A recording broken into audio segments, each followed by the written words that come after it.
Esto es Entre Voces, las preguntas que nos habitan en la segunda temporada. Estos episodios se graban y están completos en nuestro canal de YouTube, Entre Voces Podcast, para que puedan ver e interactuar con nosotros también por allá, dejar algún comentario o ver todos los episodios. Han desfilado una serie de profesionales de primer nivel en esta segunda temporada y bueno, el que viene hoy también no es la excepción, un sociólogo, Ricardo Medina, y Ricardo está con nosotros hoy por un tema importante, trascendental. ¿De qué trata nuestra plática hoy? Para que especialmente ustedes, chicos, hagan sus preguntas. Si tienen algunas dudas en esa cabeza que les están habitando, inclusive, pues como les dije, he venido yo llenísima de dudas.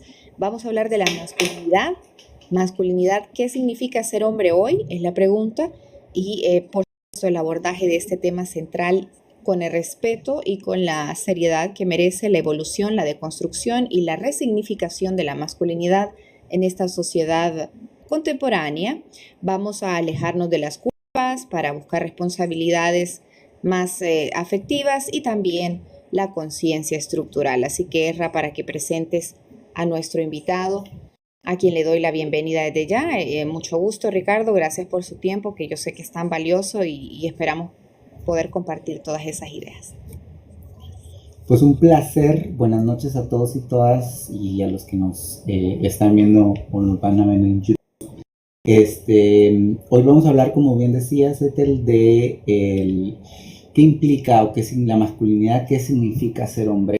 Y para eso, y para entender justamente ese marco y ese esquema, nos acompaña hoy Ricardo Medina, quien es, como bien dijiste, sociólogo, es experto en desarrollo humano, especialista también en temas de nuevas masculinidades, tiene más de 15 años trabajando en terreno en varios temas de cooperación, temas de género y otros aspectos, y Ricardo ha trabajado de manera directa con diferentes organizaciones en temas de prevención de violencia, masculinidad y organización de base comunitaria. Así que bienvenido, Ricardo, y gracias por compartir con nosotros este espacio. ¿Cómo estás?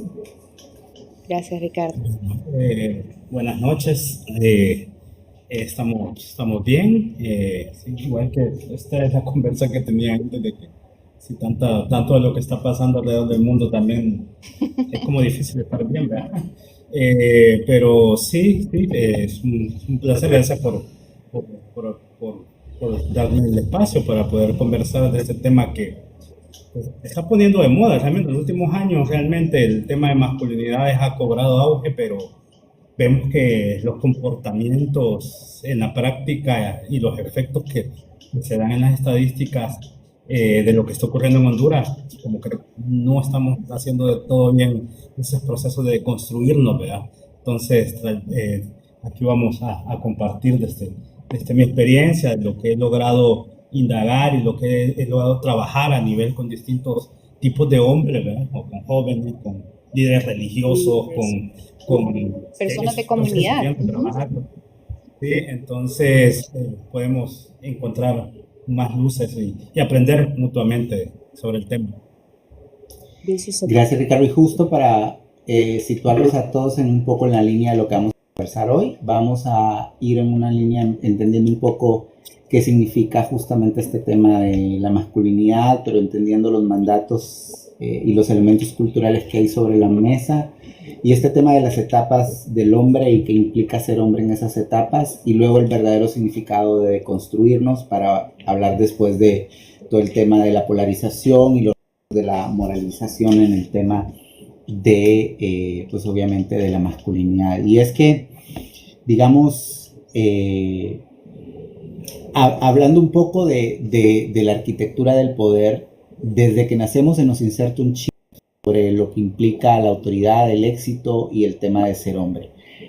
Y justamente ahí me gustaría plantear, Ricardo, una de las primeras preguntas que creo que son importantes es: ¿cómo es que se codifica culturalmente para ser hombre? Y cómo es que también esa hegemonía de alguna manera aísla, pero también implica una castración fuerte en el caso de para los hombres.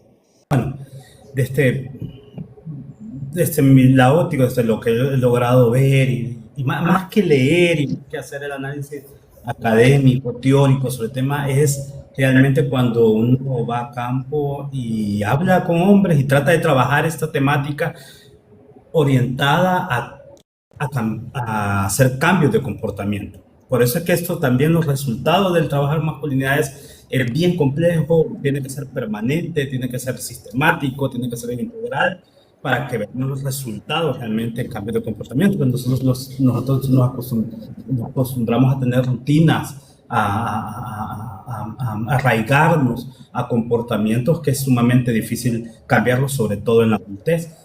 Pero la pregunta es, ¿cómo aprendemos a ser hombre? ¿Ve? Ahorita se me viene a la mente un texto al cual lo recomiendo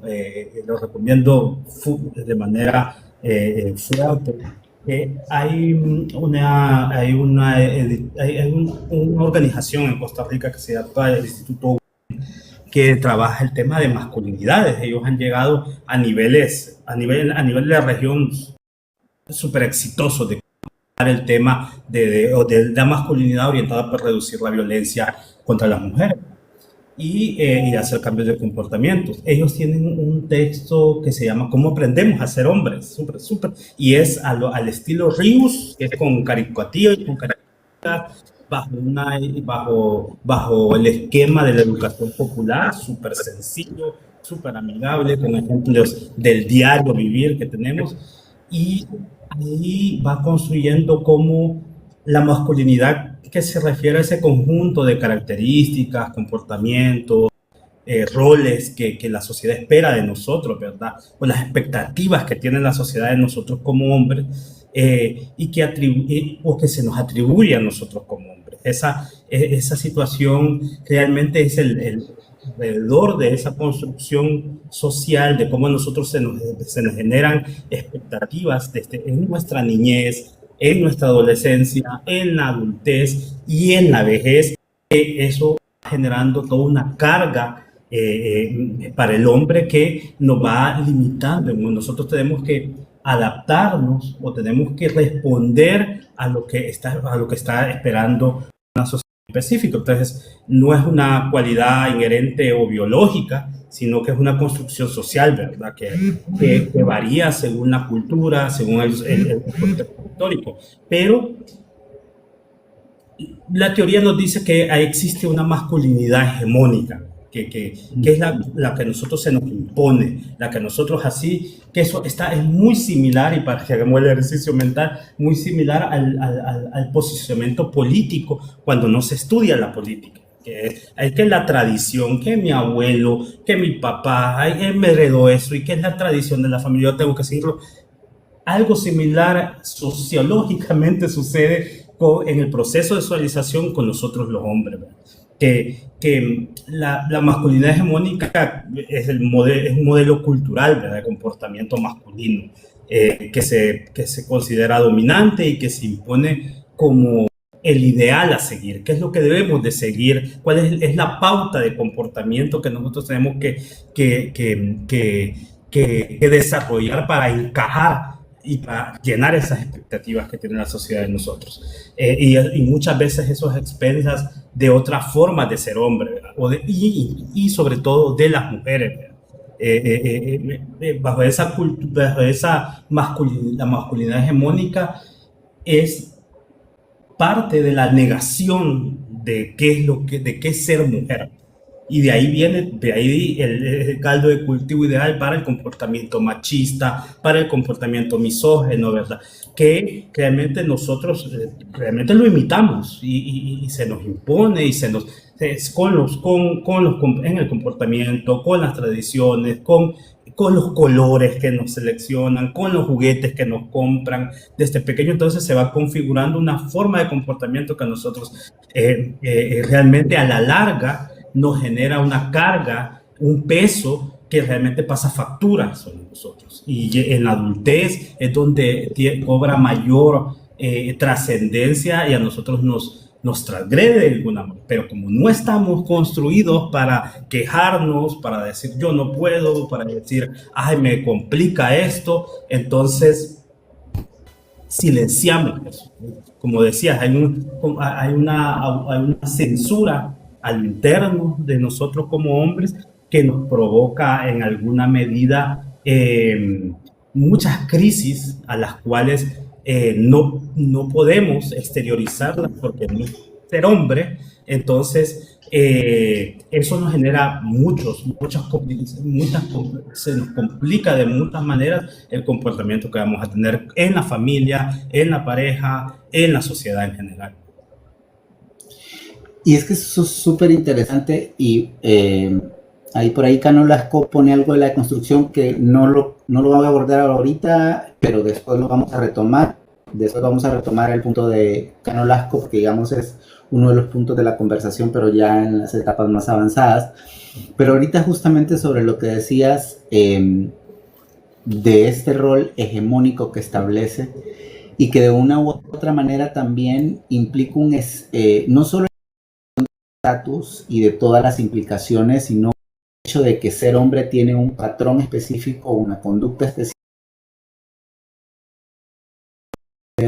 incluso el conjunto de emociones permitidas y controladas que hay dentro del marco del hombre. Es proveer, proteger, cuidar, suprimir emociones, que ese es uno de los elementos quizás más críticos de la masculinidad hegemónica, y es justamente cómo castra emocionalmente la posibilidad de expresión de los hombres, justamente porque los lleva a un esquema sumamente rígido, ¿no? Donde la masculinidad se ve de una manera y, como tú decías, yo leí en algunos reportes que justamente tiene que ver con la negación justamente de lo femenino y de cualquier otro patrón que esté en el marco de lo que se establece.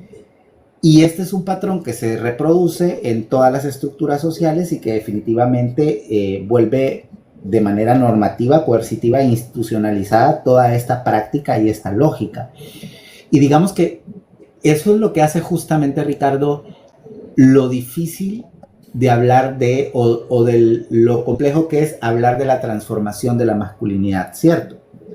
Nosotros somos producto de y que se refiere a esa idea de que muchos aspectos de la realidad que percibimos como naturales e inherentes a nosotros como personas y tratamos y en Honduras particularmente, que la gran mayoría de la población, ¿verdad?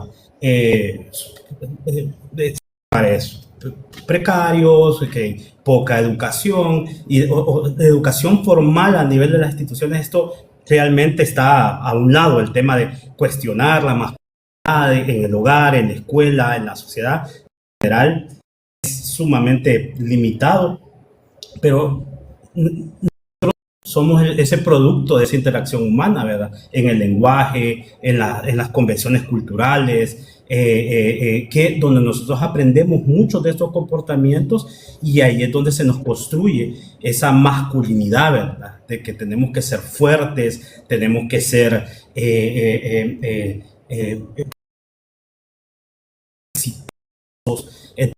todo esto, todas estas expectativas, desafíos en todas las etapas de nuestra vida como hombre. En la niñez, por ejemplo, el niño tiene que sacar buenas notas, tiene que ser el más popular en la escuela, en el colegio, tiene que... y todo esto está ligado también al tema de la exclusión social, económica, que limita en muchos sentidos. Pero, por ejemplo, en los roles de género, que son todas esas expectativas sociales de actuar, pensar, sentir, que tanto los hombres como las mujeres lo tenemos, pero basadas en el sexo que tenemos, que no tiene nada que ver con lo biológico, no tiene que ver con cómo se nos educa, a cómo nos debemos de comportar, pero viene toda esa cosmovisión o esa forma de ser falocentrista, ¿verdad? Que el hombre es el que tiene que llegar a llenar esas expectativas en base al éxito, ¿verdad? En base a que tenemos que ser destacados, tenemos que cumplir, y entonces ahí viene que poco a poco se van aceptando como normales y válidas. El niño chiquito, está chiquito y llega ahí, y llega la tía, ¿cuántas novias tiene? Ya, y no, ya tengo 3, y se les celebra eso con cierta inocencia, pero realmente realmente en esa construcción no hay una inocencia, pues, en cómo se aceptan muchos comportamientos que es como los animales, como los perritos, pues, que si yo tengo un perrito y si él naturaliza a subirse a la cama, lo va a seguir haciendo hasta cuando esté grande, y es difícil deseducarlo de eso. Entonces, a nosotros se nos deposita muchos de estos comportamientos que al final de cuentas nosotros vivimos con la presión de las expectativas sociales, que son esas reglas implícitas o creencias que tiene un grupo social en específico sobre cómo debemos comportarnos nosotros como individuos, ¿verdad? En diversas situaciones. Hay todo un panorama de qué es lo que debe ser de nosotros, y eso a nosotros nos asfixia en alguna medida. El gran problema de esto, y no estoy diciendo nada nuevo, es que lidiar con eso nosotros tenemos que hacerlo en silencio. Y yo creo que todos los hombres, por igual, aunque digamos que estamos deconstruidos y que soy aliado, porque ahora hasta está de moda, pues, está un hombre que se considera machista, por ejemplo, en el mundo de la academia, de los movimientos sociales, es una acción, pero en el sí ocurre, pero en la práctica a veces tenemos muchos comportamientos que reafirman y refuerzan esto que estoy mencionando. Porque todas esas expectativas sociales nosotros, si no las alcanzamos, si no llegamos a ellas, nos generan crisis, y el hombre no está preparado, no está educado, no está formado para que entremos en crisis, para que busquemos ayuda, para que digamos yo no puedo. Sí. Y eso es justamente, digamos, un marco que está bien establecido. Ethel, ¿íbamos a mencionar algo? Bueno, realmente aquí tenías algunos comentarios siempre sobre este tema, Ricardo, que es bien importante. Te hablan sobre estos roles del proveedor, el protector, del tema de que siempre tenés que estar con tus emociones de una manera aparte, que no las das a demostrar, que se ha perdido la figura, también dice aquí Suyapa, del hombre como jefe de cabeza, no porque no ha tomado del hogar, porque lo ha tomado la mujer.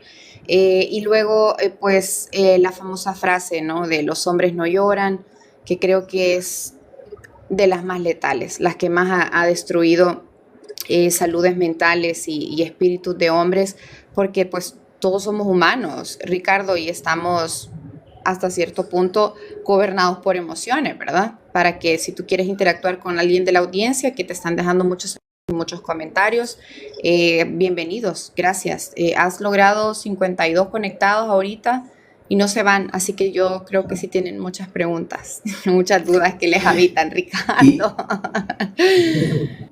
Yo lo que iba a mencionar, Ricardo, y justo para seguir la línea de lo que hacías, era que históricamente la masculinidad, digamos, hegemónica, se ha configurado bajo un esquema de la familia nuclear patriarcal, ¿no? Y ese modelo, que justamente se instauró entre el siglo XIX y el siglo XX de manera más específica, pues trasciende lo doméstico, ¿no? Porque va ya a las estructuras económicas, políticas, e incluso a los espacios de administración pública. Ahora, hay ciertos pilares y elementos, y quiero validarlo contigo, al menos que yo leí en la literatura, sobre el mandato tradicional del hecho de ser hombre. Y algunos de estos elementos, por ejemplo, la autoridad y el dominio familiar, los elementos, ¿no? El varón como jefe del monopolio del poder sobre los miembros de la familia, ¿no? El tema de la división sexual del trabajo, justamente separando todo el tema de lo público y lo privado, el hombre en el ámbito productivo, político y de la calle, y el otro segregado al otro marco, y la protección como control, ¿no? La responsabilidad de proteger, y desde ahí la inhibición emocional y autocontrol, y cómo justamente juegan estas restricciones, configuran estas expresiones que ya decían ahí: los hombres no lloran, de que la hombría requiere constante pruebas de dureza, que los hombres caminan de cierta forma, se sientan de cierta forma, se comportan de cierta manera, y ahí pues una validación de la competitividad, ¿no? Mecanismos que inclusan el tema de el hombre es impositivo, es competitivo, es violento, es fuerte, y estos patrones que justamente establecen ese marco de la implicancia de ser hombre, y que ese es un patrón que se va prospectando, que ya vamos a entrar en ese tema de etapas, pero que se va prospectando. Es de esta forma que opera justamente, y son esos pilares de mandato tradicional clásico, quizás los elementos más críticos de cómo se representa la masculinidad hegemónica.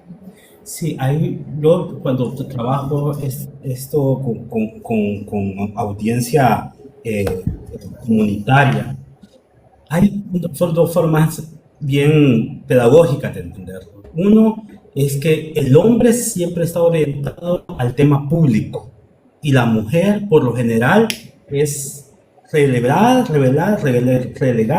al tema privado. El hombre, todo el proceso de socialización y las instituciones, tanto en la familia, la escuela, la sociedad en general,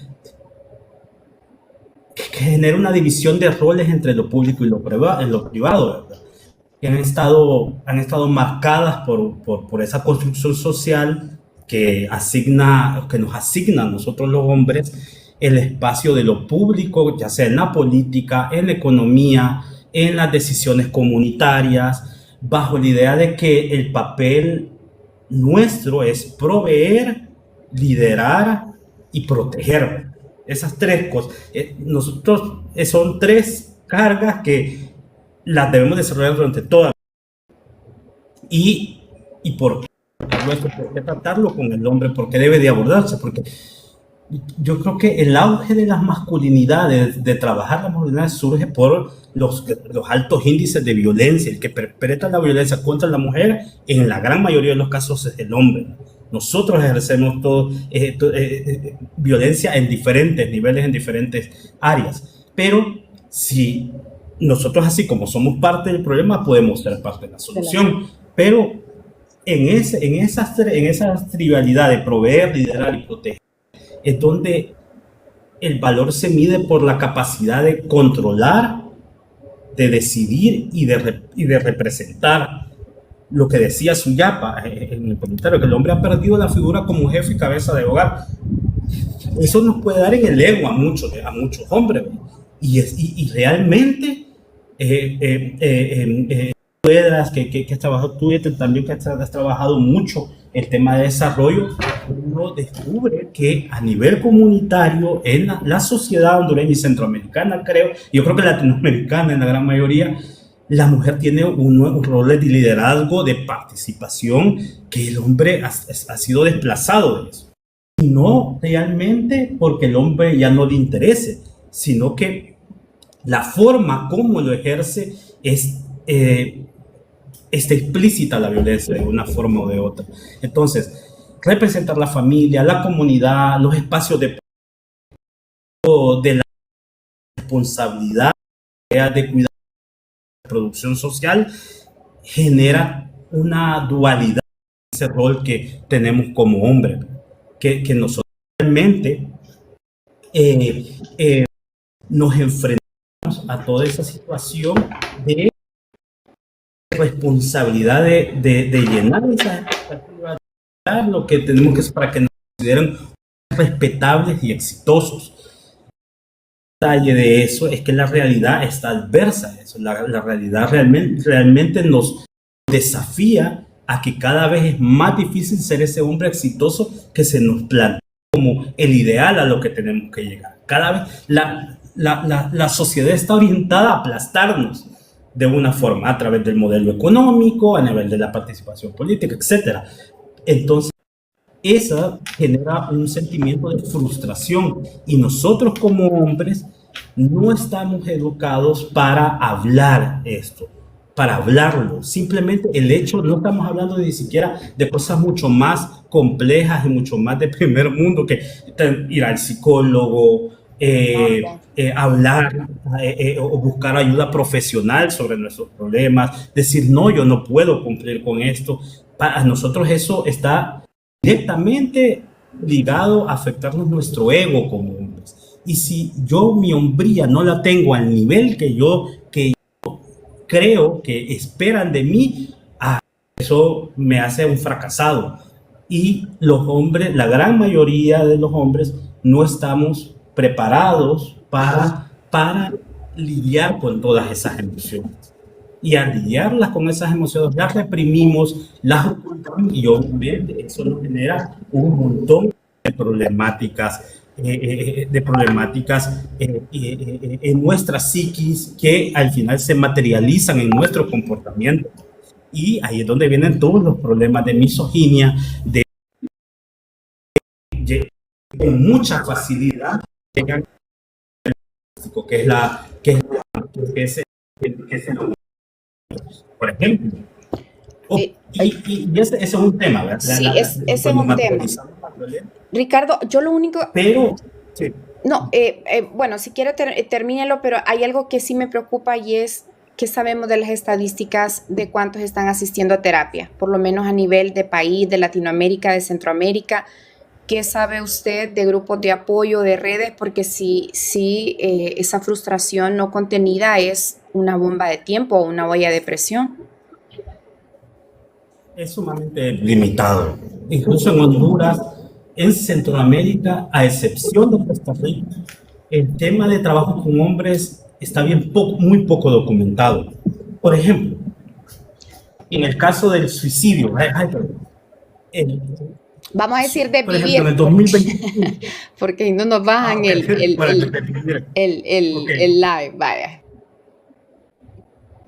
Y lo pongo como ejemplo porque es como la medida más drástica que tiene en la frustración sobre mucho de esto está ligado a esos roles, expectativas que tiene la sociedad de nosotros y que tiene la sociedad sobre nosotros. Y al no llenar esas expectativas, nos frustramos. Y, por ejemplo, en el 2025 se desvivieron 282 personas. De esas 282, 234 fueron hombres. La gran mayoría de las personas que se desviven en Honduras, la gran mayoría son hombres.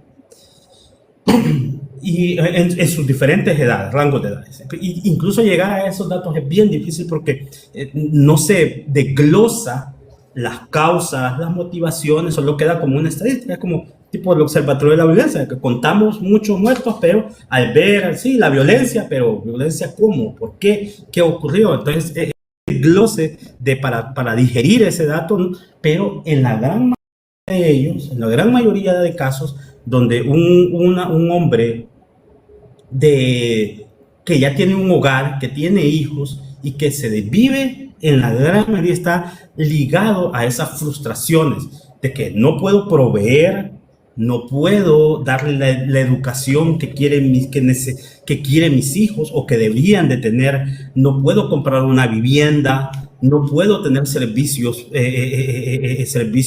dignos para tener una vida digna. Entonces, todo eso genera una frustración que como no estamos preparados para conversarlo, y ahí le damos el rol de las redes de apoyo, por ejemplo.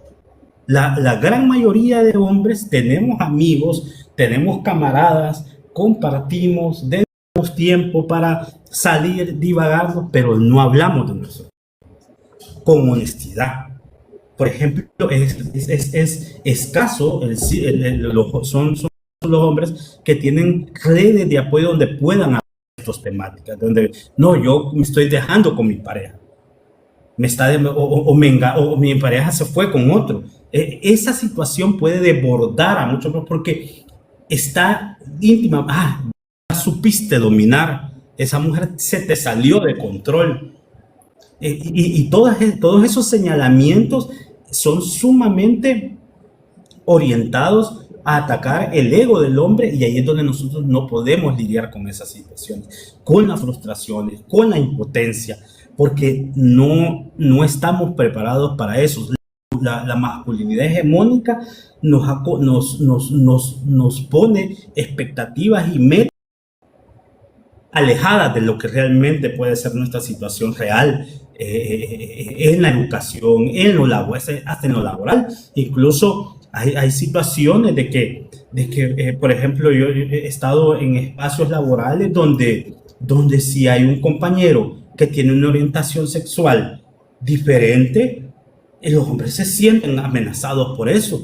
¿Y por qué me va a representar a mí? ¿Y qué tiene que ver? Pues, es que con su sexualidad trabaja, o va a rendir y eso no tiene nada que ver. Nos limita en muchos sentidos y nos afecta. No tiene nada que ver, pero como somos tan vulnerables de mostrar una debilidad, de mostrar que yo no puedo hacer algo, que realmente ahí es donde se nos desafía, y ahí es donde se nos salen de control las situaciones, las emociones. No tenemos canales para lidiar con las emociones, porque la emoción para el hombre tiene que reprimirlo, y como decía el comentario, el hombre no debe de llorar, por ejemplo. Cuestiones tan básicas, así que no podemos dar nuestras emociones, no podemos, por ejemplo, tenemos reuniones, las reuniones típicas, reuniones de hombres, ¿verdad? Donde reunimos a hablar de política, hablar de fútbol, la barbacoa, el fútbol y dos que tres ahí. Y son conversaciones en muchos casos súper banales, de que no, yo hice esto, no, yo estoy con 3 mujeres a la vez y no se dan cuenta, no, yo estoy, yo tengo este carro, yo me compré esta casa, yo voy a viajar. Es una cuestión de exhibir, Ricardo, de que tratar de construir la idea de que yo soy exitoso, y ahí es donde viene el desafío. No hay ni un solo momento de vulnerabilidad con esos grandes amigos, porque al menos hay mujeres que, bueno, en mi caso, pues he aprendido a mostrarme vulnerable, ¿verdad? Y decirle, mira, estoy... O sea, literal, tirada al piso, por decirles cuando ya llegué al punto de, necesito ayuda. Y es que esa es la gran diferencia entre la concepción y el marco que se le brinda a la mujer y al hombre. Sí. El hombre sí tiene el poder, y me corrige Ricardo, por favor, el hombre tiene el sartén por el mango en términos de el establecimiento del marco normativo de operacionalizar y de tener, digamos, ciertos privilegios. Pero esos privilegios no vienen solos, vienen consigo con una castración bastante aguda de lo emocional. Y muy pocas veces en los espacios de amistad pueden haber elementos de vulneración realmente. No siempre los hay, y digamos que tiene que haber un espacio de cierto tiempo y de mucha confianza, para que eso llegase a pasar, pero no es tan común. No tiende a ser esa lógica, ¿cierto, Ricardo? Sí, para nada. No hay un manejo de emociones adecuadas. Incluso, pues yo me pongo de ejemplo, por ejemplo, yo muchas veces he leído, pues, y uno cambia su comportamiento. En mi tiempo tuve muchas inseguridades y las sigo teniendo. Ahora, ¿verdad? La sigue trabajando. Por ejemplo, sí, porque eso es algo constante, porque siempre el ego de nosotros siempre nos va a llevar a tratar de visibilizarnos, de liderar, de que yo soy el que las puedo todas. Eso es algo tan, son extractos tan fuertes del machismo, se fusiona con la masculinidad. Yo soy el que me las puedo. No, porque yo lo voy a hacer, yo lo tengo que hacer. Entonces hay una sobrecarga emocional, porque sentimientos como la tristeza, la inseguridad o vergüenza, dolor o frustración, el miedo, incluso el miedo. Es raro. No, yo no tengo miedo de hacer esto. Yo tengo miedo de irme en un debate porque yo tengo miedo que él me humille en un debate. Todo eso está, es todo un desafío interno en nuestra mente que no sabemos lidiar con ellos. Entonces son sentimientos que nos cuesta identificarlos y reconocer o expresar adecuadamente para nosotros los hombres. Por lo general negamos todas estas situaciones porque nos hacen ver débil, porque el hombre no debe de ser débil, esa es la construcción que fuerte. Tenemos. No debemos de ser débiles. Entonces, sí. Aquí dice, es más, me preguntan a mis amigos cuando me pasa algo y no deseo hablar o escribir, siempre me preguntan por qué no escribo. Este es su nombre, ¿no? El que nos escribe y dice, y simplemente no me quisiera sentir atacado o por decir que me siento triste, ¿no? Porque, o sea, ¿qué te pasa? ¿Vos? ¿Está bien? No, me siento triste, me siento bajoneado, por decir una expresión. Pero cuando ya empiezan a atacar, entonces uno evidentemente como humano, ¿qué hace, verdad? Toma el retirarse, o sea, encerrarse. Ethel, creo que hay un tema. No necesariamente es que tus amigos te van a atacar. Lo que pasa es que hay una cosmovisión, de que la masculinidad funciona de cierta manera y de que no puedes demostrar ciertas emociones. Hay una castración emocional del hombre desde la masculinidad hegemónica que justamente imposibilita que esos canales se generen y permitan conexión, ¿no? Entonces,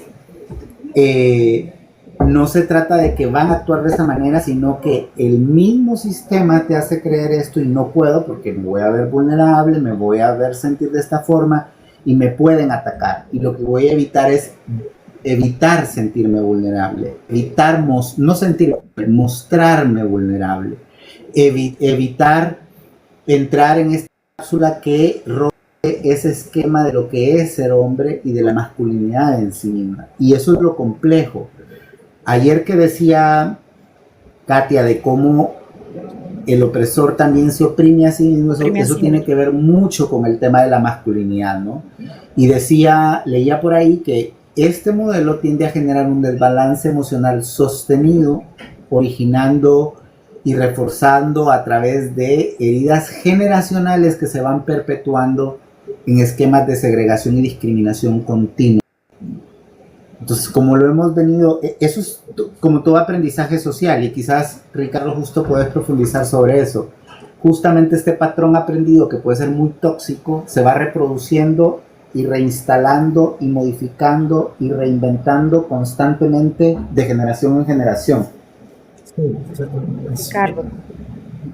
Un teórico muy leído en el tema de masculinidades que se llama Erwin Koenen, no sé si lo mencionó bien el nombre, que menciona que la masculinidad hegemónica promueve la autosuficiencia emocional, la dureza y la negación de la vulnerabilidad. Hay una negación porque no estamos preparados para exteriorizar que no podemos hacer algo, que fracasamos, algo que nos equivocamos.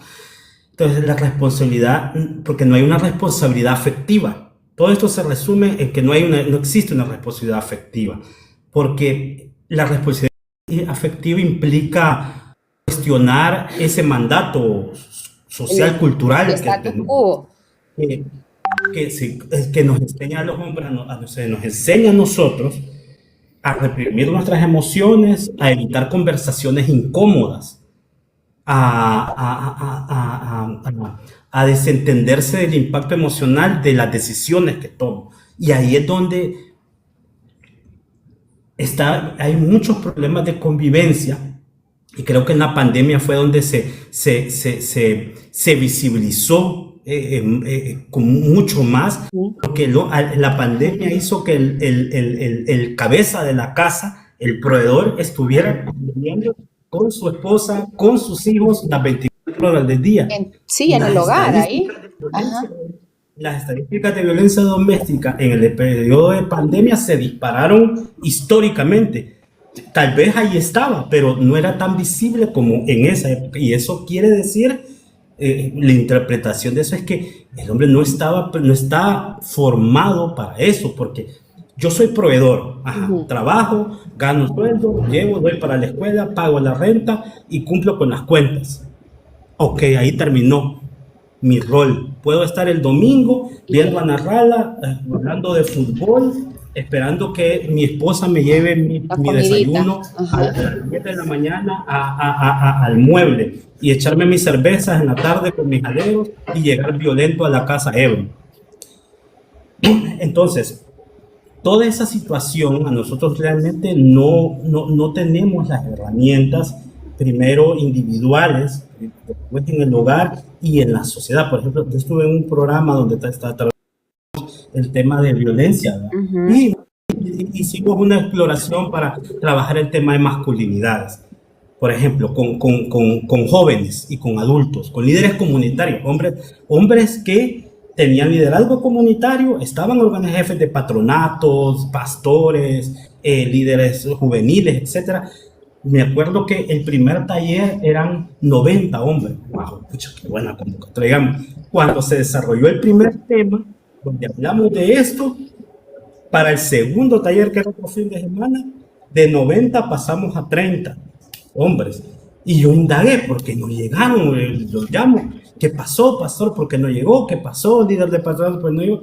No, es que ahí nos estaban tratando de amariconar.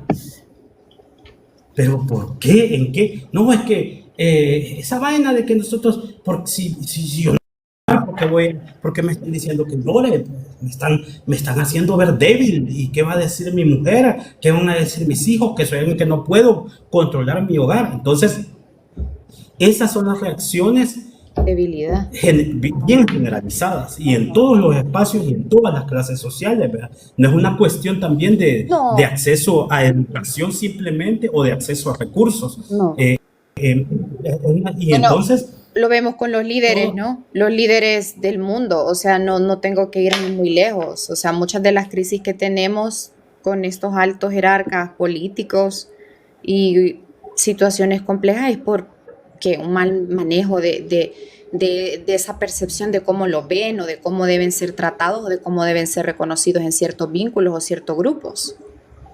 Sí, claro, y usted, por ejemplo, usted ve a un... después con estos líderes comunitarios, por ejemplo, y el comportamiento violento persiste, etcétera. Entonces, ¿qué políticas tiene el Estado para combatir esto, por ejemplo? Las instituciones. Por ejemplo, yo me acuerdo que yo visité la alcaldía municipal de aquí en Tegucigalpa y hay una dirección dentro de la municipalidad que atiende el tema, que recibe a los hombres violentadores de sus parejas y que los debe de reeducar, escarmentar, por ejemplo, ponerle alguna poner alguna pena hacia ellos, y ¿qué eran las medidas? ¿Qué era lo que hacía el Estado? Reunía a los hombres allá en la alcaldía, les ponía a barrer calles, les ponía a hacer piñatas y ¿dónde está la persona técnica, el hombre o la mujer que va a hacerles ver por qué están equivocados? Y entonces yo digo, solo trabajo comunitario. Fuera del trabajo comunitario no había una plática, ni un acercamiento, ni una visita con una psicóloga, con un terapeuta. Una vez la normativa, sí, esta dirección se encarga de reeducar al hombre y orientarlo para que no reincida en su comportamiento violento. Bueno, en la teoría se escucha bien, vamos a ver en la práctica. Llego y veo a los hombres allá reunidos y están las dos personas de la alcaldía que los reciben, y entonces ya incluso venían como 5, recuerdo, 5 hombres por el tema de violencia doméstica, por violencia física. Llegaban y ya les sabían los nombres. ¿Cómo está? Mucho otra vez. Y ya hasta sabían, ya tenían a sonar reincidente. Ay, Dios. Entonces, no existe, realmente no se ve como un problema que desencadena otro que al final eso eleva las estadísticas de violencia doméstica, pero también de homicidio, ¿verdad? Entonces, realmente el tema se ve superficialmente. Yo creo que la cooperación internacional son de las pocas organizaciones, de los pocos espacios que tratan de avanzar en esta temática, pero realmente el Estado sí está, incluso yo pensaba con el tema para el gobierno, cuando llegó el Partido de Libertad y Refundación, yo pedí que iban a verme, porque es un tema sencillo, un tema que se está trabajando, un tema que incluso en los estatutos del partido está, que es un patriarcal, de la violencia de género, pero realmente las prácticas seguían siendo las mismas y no hubieron las acciones que con el suficiente poder para que llegaran a penetrar y hacer cambios de comportamiento. Afectivamente responsable es demostrar la idea de que el distanciamiento emocional es sinónimo de ser hombre. La masculinidad hegemónica nos dice eso, que si usted no se queja, usted es un machito. Entonces, eso realmente al final en la práctica genera una masculinidad vulnerable, ¿verdad? Porque nosotros estamos como una armadura de que ese teatro que hacemos, todas las podemos, de que no somos vulnerables, con pequeñas cosas se cae ese castillo de naipes. Se cae fácilmente y accionamos de manera equivocada y tomamos decisiones que ni nos benefician a nosotros ni mucho peor a nuestra pareja, a nuestros hijos, etc.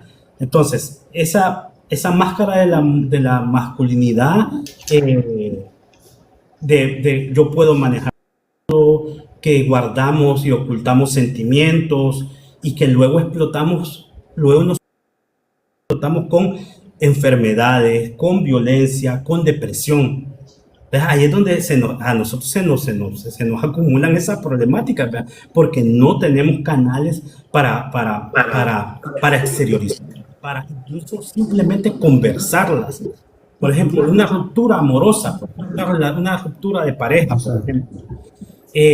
Lo que hace el hombre, incluso independientemente del acceso económico que tenga, es ir a beber con los aleros y decir, la maldita me dejó, y tratar de responsabilizar a la mujer de la problemática, pero no identificar, no exteriorizar que yo fui el que me equivoqué, yo fui el que en esto, ¿no? Eso quedamos mal entre los aleros, nos vemos mal, nos vemos que no, porque nosotros tenemos que tener la razón siempre y ponernos, porque no nos equivocamos, ¿verdad? Entonces, la masculinidad se mide el éxito del poder y de la admiración que uno es capaz de despertar en los demás, ¿verdad? Yo me imagino ahorita este presidente del Congreso ahí que con la bandera ahí de Provida y todo eso, y cómo se pumponean en su masculinidad de que soy el que mando. Y yo le digo que a usted, diputado, si usted esa gorrita se me la quita, y le voy a poner una ley para que se la quite, porque yo quiero que usted se la quite. Aunque aquel simplemente podría quitarse la gorrita y listo, pero ahí hay una cuestión de ego, una cuestión que llevan al país a situaciones ridículas. Por ego.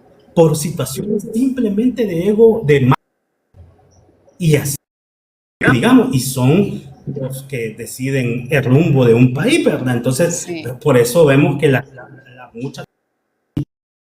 que al final eso se impacta en la vida individual de las personas, y quienes nos están matando unos con otros son esos, pues. Por ejemplo, vemos en el tráfico, por ejemplo, cómo es habitual ver de que se bajan del carro los dos tipos, se empiezan a trompear por una situación de que no te pude dar paso y pasaras y fluye el tráfico, no hay problema. Pero hay una situación con nosotros, nuestra masculinidad, nuestra hombría se apodera de nosotros y nos comportamos irracionalmente por situaciones banales, pues la situación de la vanidad de nosotros se nos desborda por eso, porque estamos construidos bajo esa situación de que tenemos la verdad, tenemos el poder y tenemos que imponernos. Entonces, vemos a la mujer como una mercancía, por ejemplo, de que yo tengo que tener una mujer que tenga un cuerpo tal, que sea bonita y que sea mía. La mujer trofeo. Y que yo le doy los límites, yo le digo qué debe o qué no debe de hacer. E incluso, y yo creo que todos hemos pasado por situaciones así, donde hemos sido inseguros, donde, me va a dejar por otro mejor que yo. Por esa situación a nosotros los hombres se nos desborda y nos rebasa. Y no pueden digerirlo, o sea, no pueden hablarlo y decir, sí, tengo o sea, eso es lo más triste, ¿verdad? No poder decir, me siento inseguro porque tal vez ella es muy bonita, o ella es muy así, o ella es muy allá, o no sé cómo lidiar esto. Eso es. No, y estamos en la situación de tal vez por dentro nos estamos muriendo. Porque estamos viendo que ya la muchacha decidió tener otra relación y anda con su pareja, aunque por dentro estemos hechos porra, no, a mí no me importa, yo ya tengo otras 2 que me esperan, etcétera. Entonces esta situación a nosotros nos desborda, pues nos agobia. El hombre ejerce el poder en las relaciones de pareja, bueno, de distintas formas, ¿verdad? Controlando las actividades, el tiempo, los espacios personales de pareja, ¿no? Por ejemplo, y que obligamos a la mujer a que se deje controlar y que pierda su forma de ser. Entonces, esa en nuestra inconscientemente o en muchas conscientemente nos genera placer. Por ejemplo, nos da realmente el mando de esta relación, yo tengo la situación, entonces nos comportamos como el dueño de la sexualidad y el cuerpo de la compañera, por ejemplo. Usted, ¿dónde andaba?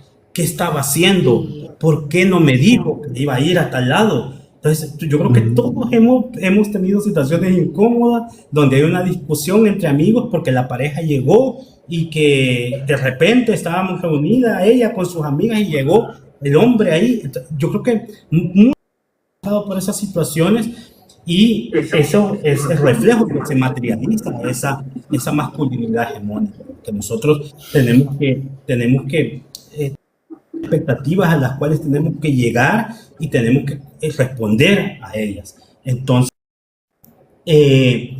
esas exigencias del hombre tradicional de ser proveedor, de ser protector, de procrear, de ser autosuficiente, al final de cuentas a nosotros nos generan un montón de vulnerabilidades, nos generan un montón de situaciones que no podemos lidiar con ellas, y la mejor forma, porque se nos ha preparado para eso, es imponernos, es el uso de la fuerza, de la manipulación, de que, si no estás conmigo me voy a matar. Sí, bueno, eso es lo que redactamos en las notas rojas, ¿no? Los periodistas. Y, o sea, cuando tenemos que documentar esos procesos, a veces tengo que admitirlo de forma muy irresponsable sin tener estos conocimientos como tenemos ahora, ¿no? De qué fue lo que pasó con este hombre, por qué se quitó la vida, y luego que si estaba implicado o qué, o es que se separó, o es que se había ido ya de su casa. Y no me voy a ir tan lejos. El otro día en una plática con Ezra, Ricardo, Ezra me hizo un comentario de, oye, ¿viste una noticia en Brasil? Y le dije, no, Ezra, ¿de qué trata? Y me dice, es de un funcionario, un alto funcionario que cometió un crimen atroz, ¿verdad? O sea, desvivió a sus 2 niños y luego se desvivió él. Y el tema es porque él no supo, no pudo digerir que su esposa pues ya no lo quería, se habían separado, Ezra, porque me tomé el tiempo de ir a leer la noticia, ya tenían meses separados, no es como que el shock de descubrir en el momento, sino que ellos ya estaban desligados de la vida de pareja, y eso está terrible, terrible. Pero hasta ahí te das cuenta cómo el sistema opera, y aquí es donde, porque ojo, hay 2 puntos en la mesa que son importantes y que se han tocado de manera muy táctica. Y sí, es cierto, ¿no? Las sí existe, también ese es un patrón Ujú. muy fuerte. Solo para los que no sepan que es hipergamia, es justamente la conducta de relacionarte con personas que están en otro estatus económico con el objetivo de acceder a eso, a ese estatus. Y sí, pasa mucho y en muchas condicionantes. Pero lo que iba a decir era, a ver, lo que estamos planteando es que el sistema genera un esquema de masculinidad que es hegemónica, que es muy lineal, muy específica, y que sobre eso prioriza y enfatiza la violencia como un elemento esencial de esa masculinidad. Y en ese proceso también castra al hombre en esa lógica. Eso no implica, sino más bien ahí es donde hay que reconocer las raíces estructurales de la violencia. Cuando las feministas, ayer que hablábamos con Catherine, Sandy ¿no? Arteaga, una... Sí. Hablamos justamente de cómo estos mapas patriarcal validan esos y porque estos elementos no es una justicia de la violencia de género. Lo que te dice es simplemente ser conectado para funcionar como opera el sistema.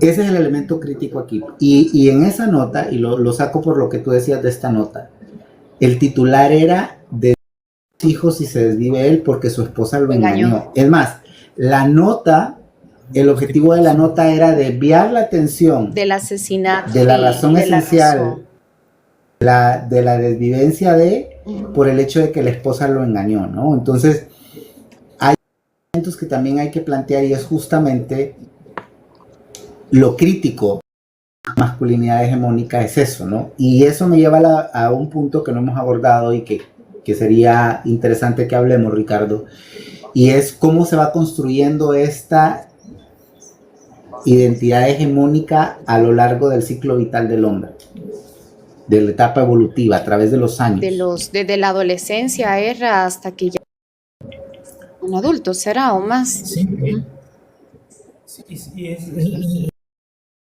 el resultado del eficiencia y que castiga la vulnerabilidad. Para mí, esa combinación es de cultivo para todo este tema de violencia que hay, porque a nosotros como hombres se nos premia en cumplir esos roles de género, de ser el proveedor, de ser el cabeza de casa, de ser el que tiene la última palabra en el hogar, y eso lo llevamos a la comunidad. Por ejemplo, para que ocurra un proyecto en una comunidad, son las mujeres las que organizan, las que echan a andar los procesos, pero al corte de la cinta, ahí llega el macho, llega el hombre a cortar la cinta y a llevarse los créditos. Y hay una situación socialmente aceptada para eso, porque tenemos que cumplir con eso. Entonces, en ese modelo de socialización, esas presiones estructurales que nosotros tenemos, económicas y sociales, que afectan directamente la identidad masculina tradicional, porque tenemos que hacerlo, y si no lo hacemos somos un fracaso. Entonces, todas esas expectativas, todo el hombre exitoso que idealmente se nos construyó para que logremos hacerlo, la práctica, la realidad social, la realidad económica nos frustra porque no las podemos hacer.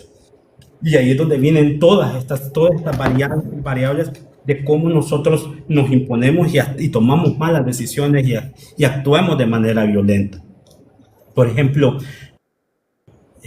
la masculinidad de esta socióloga Elizabeth, no recuerdo el apellido de ella, pero mencionaba que la masculinidad se mide a través del éxito, del poder y de la admiración que uno es capaz de despertar en el otro. Ese es el modelo, el patrón de éxito que nosotros tenemos que cumplir. Si nosotros llegamos a nuestra adultez no tenemos no tenemos hijos exitosos, no tenemos propiedades, no logramos trascender en la política o en otros aspectos de la vida, a nosotros eso nos mueve el piso, pues. Y ahí es donde vienen problemas de convivencia fuertes, porque estamos liderando hogares porque la sociedad nos orienta que así sea, o estamos conviviendo bajo frustraciones, bajo impotencias, y la forma de cómo desahogarnos que tenemos, que nos han enseñado, la única forma de hacerlo es desquitarnos con el que tenemos más cerca. Y ahí es donde viene el problema con la pareja, de ahí el problema con los hijos. Por ejemplo, la relación de un hombre tradicional con sus hijos, por ejemplo. ¿Cuándo habla de sexualidad un padre con un niño, con un adolescente? Por ejemplo, yo me imagino que y como la sociedad va evolucionando o involucionando, si el cipote le sale y se cree Terian ahora, ¿cómo un padre tradicional reacciona ante eso? Pues, ¿cómo? Si viene y les planteo de nuevo que no es un asunto hasta ideológico. Sí. Por ejemplo, yo he tenido casos de amigos a los cuales yo quiero mucho, que tienen un pensamiento sumamente progresista del mundo, que desean la igualdad, que desean ver el desarrollo armónica en su comunidad. Pero una vez me acuerdo, quiero hablar con vos seriamente. No, es que mi hijo es gay. Y, pero ¿cuál es el problema? Pues, no, que el sistema se conspira para que las nuevas generaciones se desvíen de su hombría, para que dejen la lucha social. Y me planteó una situación como conspirativa acerca de... loco, pero no tiene nada que ver eso. El muchacho, si tiene esa inclinación sexual, eso no le va a impedir ser un buen revolucionario, ser una persona que logre tener gran líder. En ninguna medida va a tener sus desafíos, pero con tu educación, con tu acompañamiento lo va a lograr. Pero no, incluso tuvimos una discusión que me dejó de hablar durante un buen tiempo por eso. Entonces, no es una situación de... Y era alguien dentro de esferas que usted consideraba debatibles, entendibles, sí, o de razonar. Correcto. Y poniendo el ejemplo, pues, de que uno pensaría, una persona que es socialista, que tiene una concepción del mundo, del materialismo dialéctico, de la comprensión del mundo, estos temas los puede manejar. No. El machismo, la construcción de la masculinidad hegemónica es más fuerte que eso. Entonces, y ahí es donde vamos a los desafíos que tenemos y que tiene la cooperación internacional, porque en estos temas de abordar los cambios de conducta en el comportamiento humano entre nosotros. La poca cooperación, Ricardo, porque así como vamos, cada vez más lejos de programas humanitarios, que ese es otro tema. Sí, y entonces toda esa situación genera toda esa impotencia, pues, y todo ese mal manejo de las emociones. Y nosotros, como no tenemos apoyo, en ese sentido las mujeres nos llevan mucho tiempo de ventaja al hombre para que pueda transformar su comportamiento, porque las mujeres generan mayores lazos de empatía, de apoyo, de colaboración, que le permite tener mejores mecanismos de cómo lidiar con todas esas frustraciones. El hombre no, incluso hasta con el amigo más íntimo es bien difícil que encontremos espacios donde podamos hablar, donde podamos ser vulnerables, porque no estamos preparados para eso. La camaradería, la amistad tiene sus límites, hombres, porque no es un espacio para nosotros. Tenemos que siempre tratar de mostrar que somos un producto exitoso, que somos un producto que logra las cosas, que si no tengo metas las voy a alcanzar. Entonces ahí hay una situación que sabotea las relaciones nos impone desafíos complejos, pues relaciones con los hijos, el ejercicio de la paternidad no se limita únicamente a los asuntos económicos y de disciplina, ¿verdad? Siempre en las relaciones, la mamá es la que escucha, la que comprende, la que apoya, la que está ahí en el momento difícil, y el hombre no. El hombre con que pague la escuela, con que llegue y con que casi si pote llegó tarde, ya cumplió. Y hasta ahí, y ahí nos vamos, porque ya interiorizar, no podemos, nos desborda, ay, no, esa situación me complica. Entonces, incluso por eso el hecho de la paternidad, ser un padre, es una situación súper compleja. Y volviendo a ese grupo que les digo en Costa Rica, el Instituto Wen, ellos tienen una metodología súper interesante que se llama la sombra del padre. Porque, y ahí, desde que yo vi esa vaina, la leí y estuve en un taller y pucha, realmente yo tengo que pensarme realmente si yo en algún momento debía de tener un hijo, pues, incluso todas esas cosas me alentaron a una decisión consensuada con mi pareja de poderme operar para no tener hijos. Así, por ejemplo, eso, y disculpen, estoy divariando y metiéndome en otros temas. No, pero está bien. Ejemplo, o sea, usted está contando su experiencia, usted está contando la manera en cómo eso usted lo hizo pensar, racionalizar todo y lo marcó. Y a ver, esto es el comienzo, ¿no? Para hablar. Si Ricardo trae esto aquí a la mesa, lo plantea, lo analizamos, es lo que a usted emocionalmente le impactó, Ricardo. Y eso es muy importante, es trascendental. Y eso desde las decisiones individuales, como yo me hago la operación para no poder tener hijos, vamos a los métodos anticonceptivos. Eso científicamente, la ciencia, el mundo de la ciencia ha orientado para que sea la mujer la que recaiga esa responsabilidad. Siempre. Llevándose de encuentro los efectos que tiene en su cuerpo, los procesos hormonales son espantosos. Vale, chancleta. Por ejemplo, el primer tema del doctor, me acuerdo, era, esto no lo va a hacer menos hombre, no va a ser menos viril, no lo va a mariconar. Y parecía que no, pero esa es la... Como un médico le va a decir semejante atrocidad. El tema central de tomar la decisión. Entonces, es una situación sumamente injusta. El tema de los roles de la paternidad, porque, por ejemplo, en la casa, los oficios domésticos compartidos, eso debería de ser así. Cosas tan básicas y que no me van a hacer mejor hombre, pues pero sí. voy a ser un hombre funcional. Barrer, trapear, si le toca hacer el súper o le tocó hacer la cena. Solo antes de ir contigo, Ricardo, quiero compartirle unas cosas antes de ir con Ezra porque tenemos algunos puntos trascendentales. Ricardo, dice aquí Javi, saludo. El problema es que nosotros no sacamos lo que vamos dentro, problemas, frustraciones. Bueno, Javi, de eso va esto, ¿no? De que tú puedas escuchar esto y el capítulo para todos los que se van uniendo va a estar completo, ¿verdad? En YouTube para que ahí lo puedan ir viendo y generar puntos y comentarios.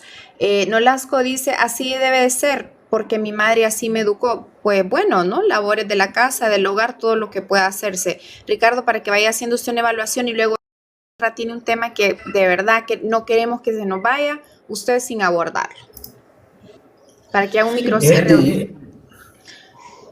Sí, esos roles esperados no estamos preparados para eso. No hay una y volviendo a esa metodología de la sombra del padre, por ejemplo, que nosotros forjamos un modelo a seguir.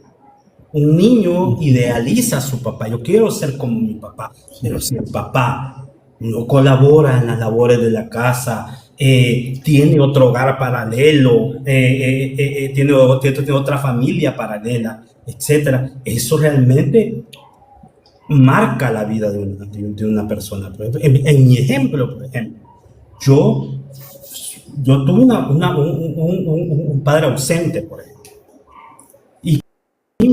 yo, a medida que yo crecí y comprendí el mundo, comprendí las relaciones, me generó mucho resentimiento y hasta odio hacia esa figura presente.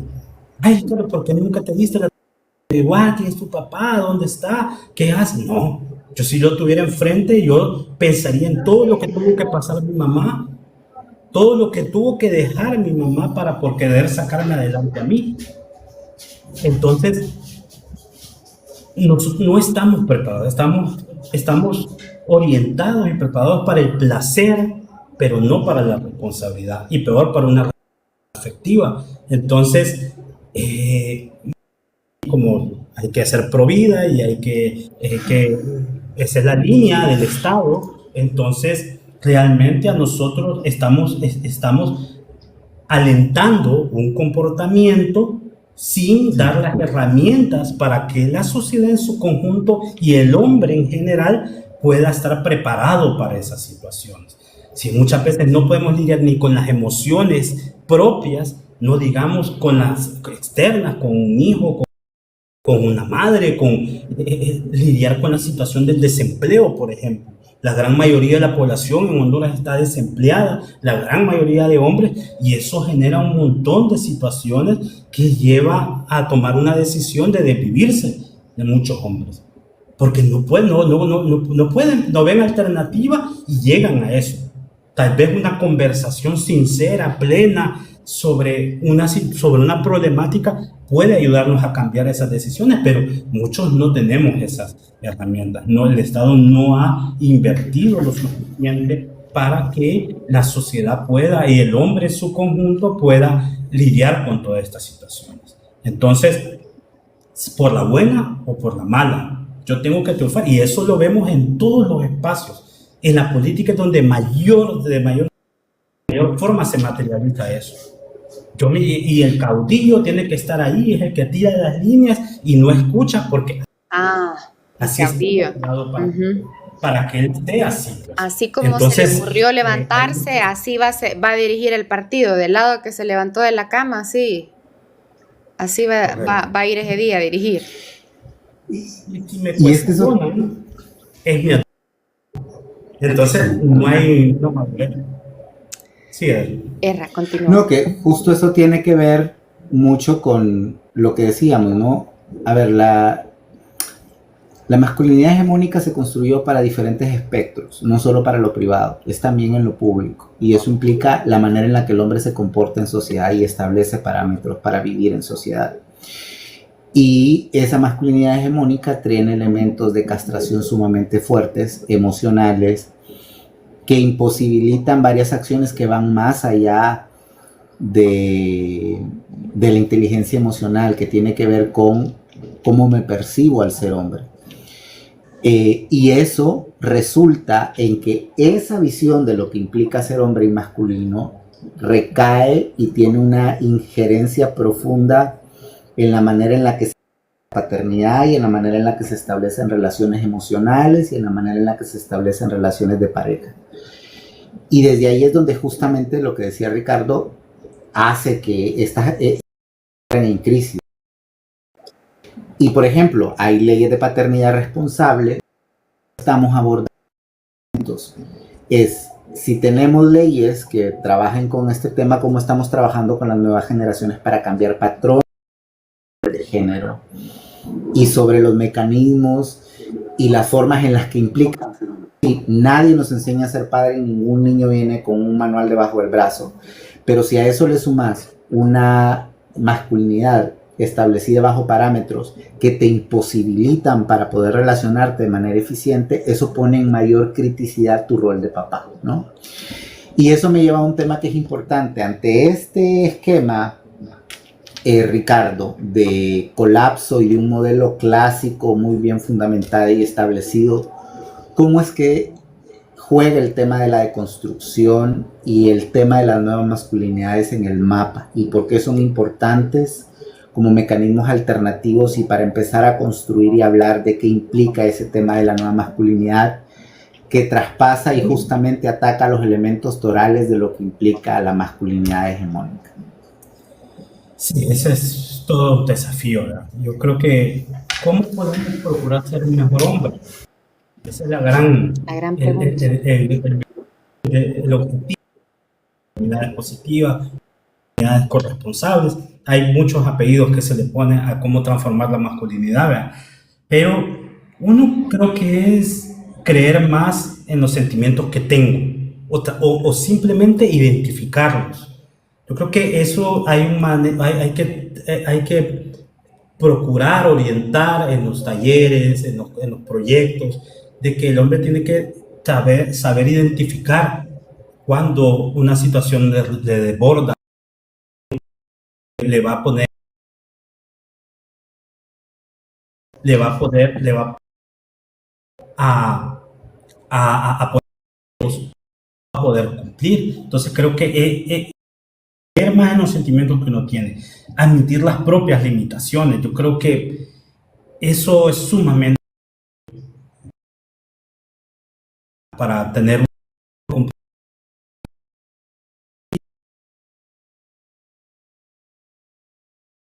yo creo que me ayuda a bajar o disminuir esa carga que el hombre tiene bajo su espalda, esa carga, asumimos esa carga del éxito, del poder, de la dureza, del valor, de ser proveedor, pero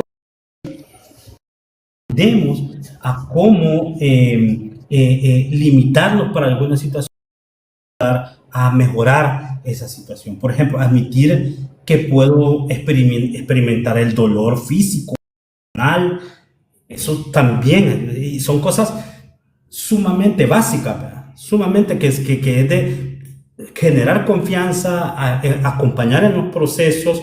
Por eso me decían, el otro día tuve una experiencia de trabajar con líderes religiosos, con pastores evangélicos, el tema de masculinidades. Y yo, pucha, ¿cuánto tiempo? Es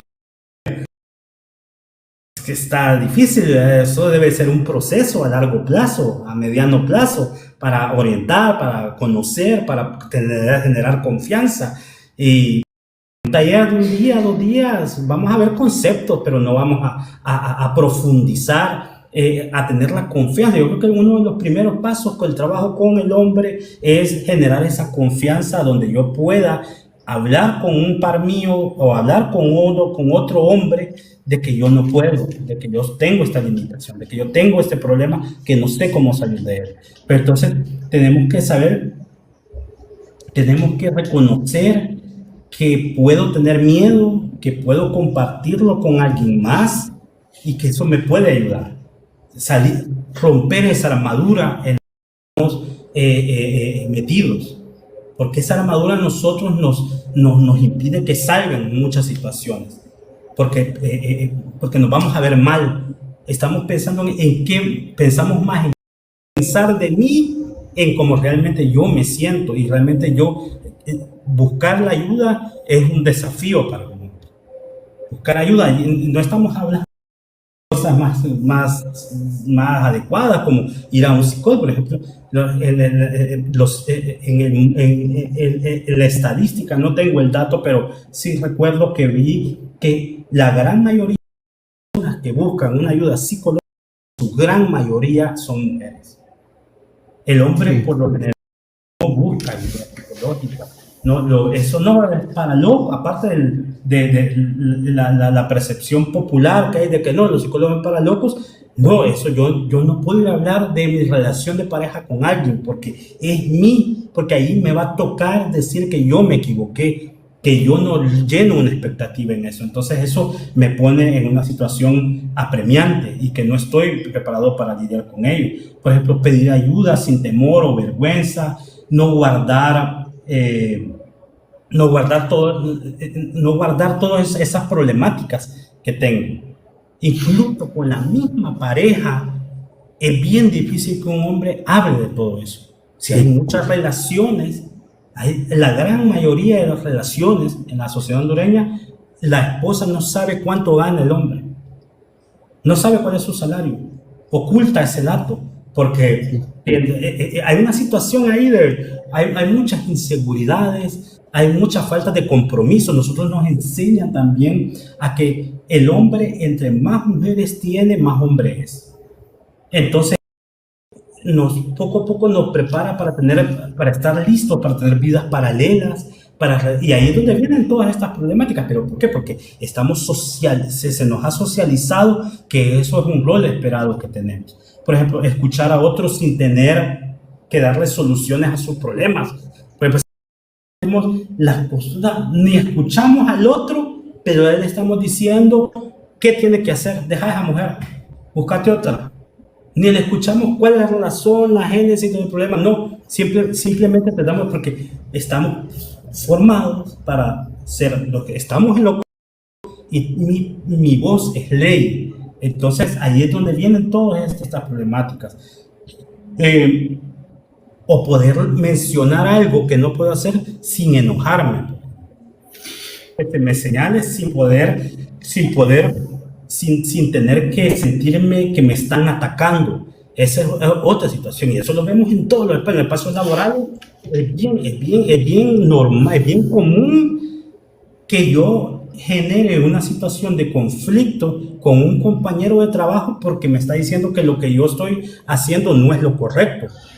Tratamos de personalizar esa situación como si fuera un ataque personal y no es una observación de otro punto de vista. Y yo siento que también hay cosas simples, sencillas, que nos ayudan de mucho, y yo en mi caso particular me ha ayudado mucho, que es, por ejemplo, las labores de cuidado, las labores domésticas, asumir mucho de eso, aunque, pero ese man está diciendo que uno es mejor hombre si uno barre, no, pero en alguna medida eso ayuda, porque a nosotros se nos ha moldeado tanto de que eso no es parte de mi rol como hombre, que tengo una aberración sobre eso, porque eso nosotros hemos depositado a la mujer, y la figura de mujer es lo que la masculinidad hegemónica nos enseña, que hay que tener una aberración hacia eso. Todo lo que es femenino, todo lo que está orientado al comportamiento de la mujer, si lo trasladamos al escenario del hombre, es una aberración. Esto me hace ver mal. Entonces ahí vienen todos esos comportamientos violentos que nosotros tenemos. Sí. Y Ricardo, ya vamos para ir aterrizando un poco con la gente. Si tuviéramos que definir qué es las nuevas masculinidades, o las masculinidades positivas, o las masculinidades responsables, primero, ¿qué son y qué implican? Bueno, para mí, una masculinidad positiva son esas alternativas críticas al modelo dominante, ¿verdad? Pero para mí, una masculinidad positiva es cuando uno identifica y rechaza la violencia como una forma de acción de mi masculinidad. Si yo siento que me impuse, las veces como yo me pueda imponer, las veces como yo me pueda salir con la mía, eso valida mi masculinidad. Si yo siento que eso es una de las formas de cómo justificamos ese comportamiento violento. Y ahí viendo el ejemplo de la nota periodística, ¿verdad? Periodísticamente se busca cómo justificar el comportamiento del hombre violento. La mató, desvivió a su pareja. Pero es que posiblemente lo estaba engañando. Esos son delitos pasionales, ¿verdad? Entonces, hasta conceptualmente se busca justificar un comportamiento violento para no señalar, no decir las cosas por su nombre, porque hay un comportamiento violento que está intrínsecamente relacionado a que mi forma de ver el mundo es una forma de verlo y de comportarme de forma machista. Por ejemplo, otra masculinidad positiva podría ser las relaciones basadas en igualdad y corresponsabilidad, que no es el hogar, el desarrollo de los niños, el desarrollo del hogar, no es simplemente es la responsabilidad de uno o del otro separado. Yo proveo, usted cuida. esa es de cómo se ve la relación de pareja. Entonces, esa corresponsabilidad que debemos en todas las dimensiones, en la relación de pareja, en la relación de hijo, en la relación incluso de amigos. Por ejemplo, nosotros con los amigos es escaso el amigo que a uno le está confesando que está haciendo una infidelidad y que el amigo le diga, no, mano, estás cagando. Es sumamente raro, incluso por mucha confianza. Entonces, tal vez no lo avala, pero no le dice, no, estás en un comportamiento equivocado. Entonces, esa corresponsabilidad que debemos de tener en los roles que tenemos es sumamente importante para una masculinidad positiva. El reconocimiento de la diversidad en la orientación sexual, en la identidad, en la clase social, en la etnia, y ver que hombre, hay muchas formas de ser hombre, según su contexto, según su idiosincrasia, pero si ese comportamiento está mezclado con el comportamiento violento, identificar lo que está mal, yo creo que es un gran avance y es algo que nos puede ayudar a nosotros a cambiar el comportamiento. Por ejemplo, las prácticas de cuidado y la expresión corporal, también la expresión corporal y emocional, es un tema que sí hay que trabajar, sí o sí. Ya sea con las redes primarias, con redes secundarias o con apoyo profesional, que el hombre debe de encaminarse a eso. Porque la situación del mundo y de la sociedad, particularmente la hondureña, es tan adversa que el hombre, por muy capaz que sea, por muchas herramientas que tenga, la universidad, que es una persona brillante, que es un hombre brillante, la situación de país nos sabotea en muchas dimensiones. Y no saber ni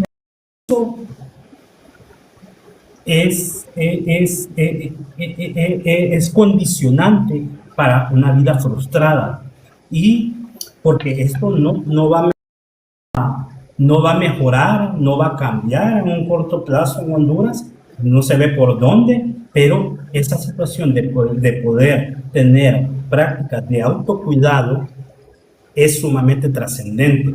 ¿Y por qué hago énfasis en esto? Porque es mentira que aquí va a haber una política pública o una ejecución de una acción institucional o de cooperación hacia la sociedad que ayude a dar herramientas técnicas a los pobladores. Es mentira que eso ocurre, pero hay técnicas de autocuidado que no necesitamos invertir recursos, que lo podemos hacer en nuestra casa, que lo podemos hacer en nuestra individualidad, puede ayudar, pero ahí es la manera de ser, ver cómo llegar a eso. Y aquí tiene que haber un pacto de todos los interesados en esta situación. Por ejemplo, ¿de qué sirve trabajar en una comunidad, por ejemplo, con todas estas herramientas de autocuidado, de fortalecer redes de apoyo, si ese hombre que tuvimos en un taller sale de su casa o incluso ni sale de su casa, enciende la televisión y lo que ve y lo que escucha en la música, en los programas de televisión, es la reafirmación de ese comportamiento misógino, sale de su casa, va a la iglesia, porque en la iglesia va a recibir valores, va a recibir lo que socialmente se dice como algo bueno, y en la iglesia va y que son la legitimidad del comportamiento, tal vez no violento, pero sí la posición del hombre de que la mujer tiene que someterse a él, sí. Porque la Biblia sí lo dice, eso también no colabora en alguna medida. Y no estoy diciendo con esto que un líder espiritual desafíe lo que él entiende como algo divino, pero que lo contextualice a la realidad del público que está atendiendo. El pastor debe ver que su rebaño, su gente está en una situación de problema. Yo por eso a mí me interesó mucho ese proceso que tuve con los líderes religiosos, porque al final el pastor ve eso, ve a rebaño como él es el líder que va a guiar y va a ayudar a ser mejores personas a esos hombres. Pero si no interpreta, si no digiere y desglosa esa información religiosa, y la usa para cuestionar en alguna medida el comportamiento que tiene el hombre. Yo me acuerdo que yo me preparé bastante, y por suerte mi compañera, mi esposa, es una mujer de fe y tiene mucho fe también. Me ayudó con citas bíblicas ver cómo en un lado sí dice que la mujer tiene que someterse, pero por otro lado la Biblia dice en muchos pasajes que el hombre tiene que tener un comportamiento digno a Dios y digno, por lo tanto, a su prójimo. Entonces, el hombre que le pega a una mujer, el hombre que engaña a su mujer, entra en un desafío con esa ley divina. Entonces, ahí es donde lo que quiero dar a entender es que esas prácticas de autocuidado también tienen que ir sustentadas y apoyadas y reforzadas con ese pacto social que debe haber, los medios, cómo presentan una noticia, cómo el Estado también se desentiende de muchas problemáticas trascendentales que tiene en su día a día. Entonces, eso realmente sabotea. Y que desde este enfoque, lo positivo, hablando de masculinidades positivas, implica desmontar los privilegios patriarcales que nosotros tenemos y construir identidades masculinas más democráticas. Que hay otros que piensan, hay otros que me pueden superar, hay otros que pueden cuestionarme lo que yo digo. Entonces tenemos que hacer ejercicios de cómo eso en diferentes espacios debo de saber aceptarlo y que yo nunca yo no voy a tener la última palabra siempre. Ricardo, y bueno, quizás entonces para aterrizar algunas cosas, entender que la masculinidad positiva o las nuevas masculinidades son justamente un mecanismo que reta los conceptos de masculinidad hegemónica y que busca justamente desde ahí construir una nueva visión de la masculinidad, que implica ser hombre hoy, con esos desafíos que pasa por deconstruirse. Y la deconstrucción es un proceso que no es solo cambiar patrones de comportamiento, es cambiar ideas, cambiar conceptos, redefinir patrones y desde ahí cambiar conductas y procesos de comportamiento para ir en ese proceso de construirse, que yo siempre digo que la deconstrucción no es es un proceso continuo, permanente, existente, porque tenemos tantas cosas construidas de base históricamente que es súper difícil de construirnos. Y otra cosa que creo que es importante poner en la mesa es que no solo basta con el reconocimiento del hombre de que hay un patrón que no está bien. Es necesario también identificar las alternativas de apoyo, porque justamente no son procesos fáciles de transitar por sí solos. Y en muchos casos requiere acercarse a entidades, masculinidades, que trabajan el tema, grupos que existen y que de ahí se puede abordar el tema de manera más persistente. Nolasco decía que youtubers que hablen de masculinidad piensa que son correctos ver.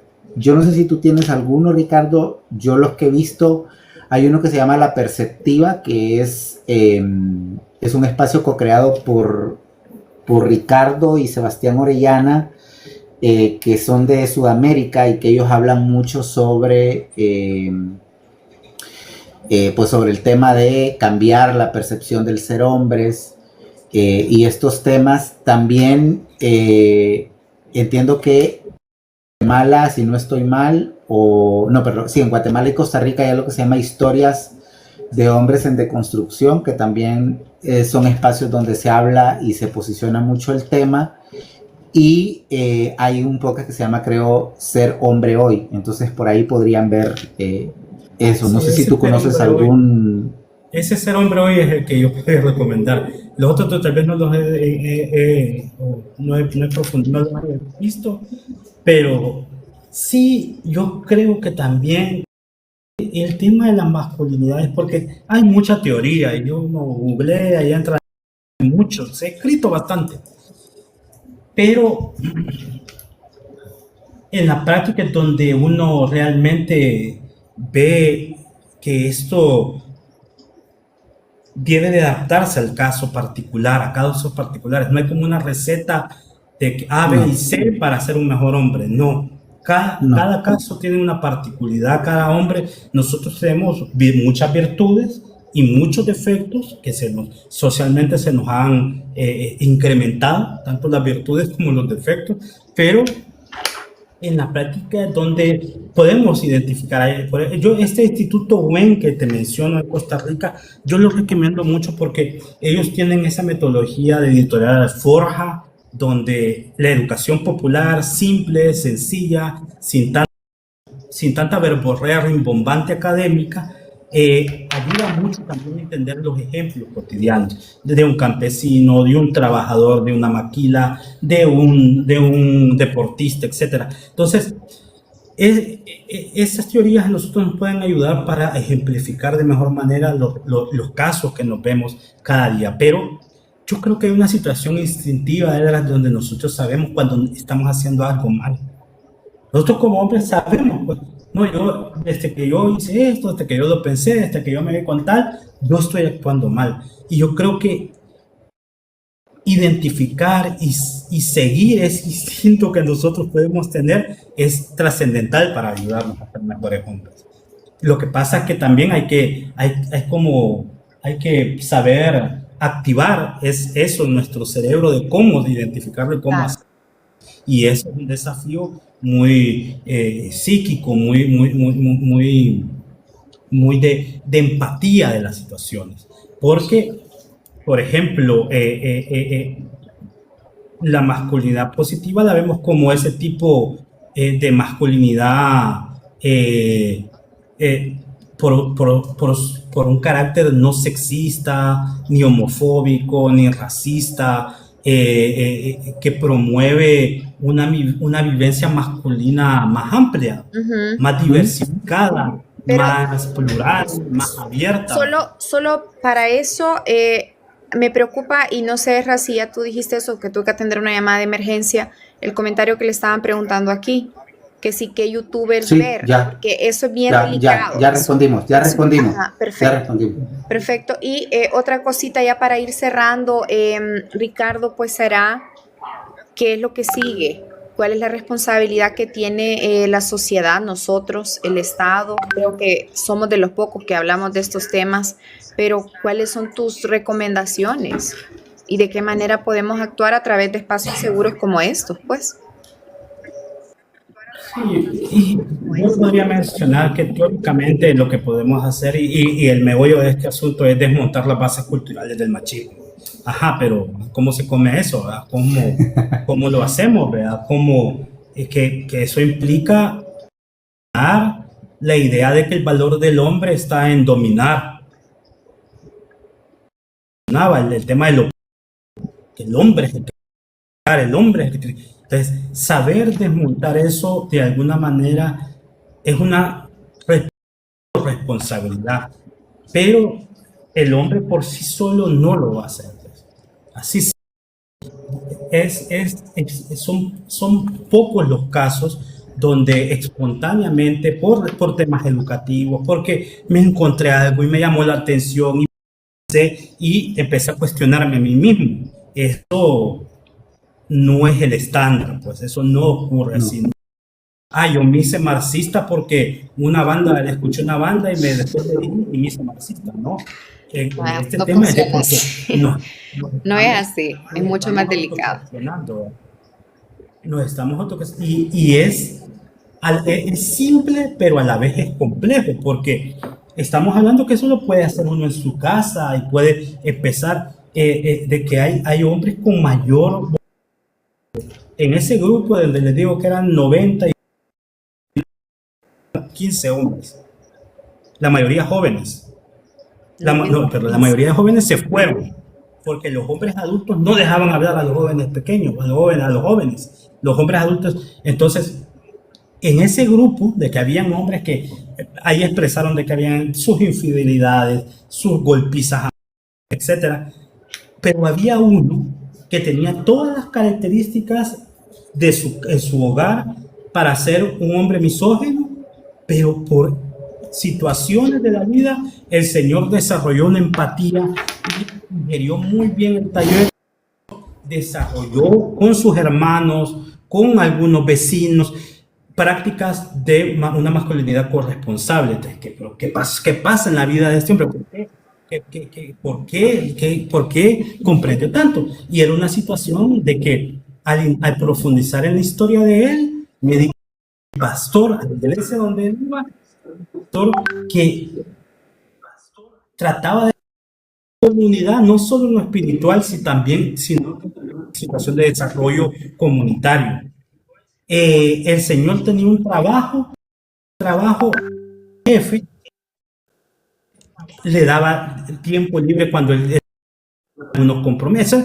Es una serie de factores que no los podemos dominar, pero que al final de cuentas a ese señor lo hicieron más receptivo a la situación. Entonces, ¿qué hacer nosotros en estos casos particulares? Es bien difícil identificar esos casos aleatoriamente, pues, pero yo creo que descomplejizar la cátedra o la cátedra de los talleres, incluso no estoy hablando de la educación formal institucional, sino que incluso en los proyectos de abordaje, por ejemplo, el tema de género en la cooperación, creo que es lo que más mueve, ¿verdad? Pero trabajo con las mujeres, incluso el trabajar con hombres es de muchos espacios. Es retador. Sí, hay toda una justificación del por qué existe la aberración a trabajar con el hombre, porque el hombre tiene todos los méritos para tener esa aberración, pero creo que hay que brindar espacios y saber cómo llegar a ellos, descomplejizar. Esta no es una discusión académica. ¿De qué me sirve el hombre? Por ejemplo, yo conozco tipos en la política que incluso en sus redes sociales, deconstruido, aliado, progresista, pero que en su comportamiento de vida con su pareja, con sus pares, es un misógino. Entonces vemos que hay una dicotomía ahí contradictoria, ¿verdad? Sí. Entonces, identificar eso me quiere decir que hay muchos hombres que pueden pasar por procesos formativos conceptuales, pero que por un oído le entra y por otro le sale. Entonces, sí, los procesos de formación, de involucramiento a los hombres, uno tiene que ser con hombres, que es una gran lección de esto, y que todo lo que se han metido a esto, en el camino descubrimos de qué sirve que hay por ejemplo, yo hice acción con daño en algunos casos, de que teníamos hombres y teníamos una mujer, dos mujeres, que yo me acuerdo, incluso una compañera de trabajo, cuando llegó al taller de hombres, eran 90 hombres y solo ella llegó, pero como un acompañamiento técnico al taller. Digo, pucha, Ricardo, yo me sentí, y es cierto, es una situación de que metodológicamente nos somos hostiles, y sobre todo cuando hay la mujer o la deseamos o deseamos imponernos a ella.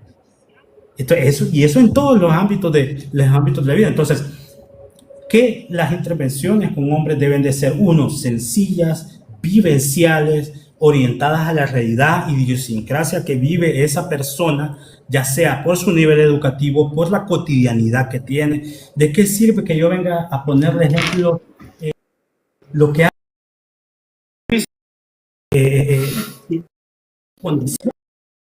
realmente es A, B y Z? Estamos hablando de que de viva,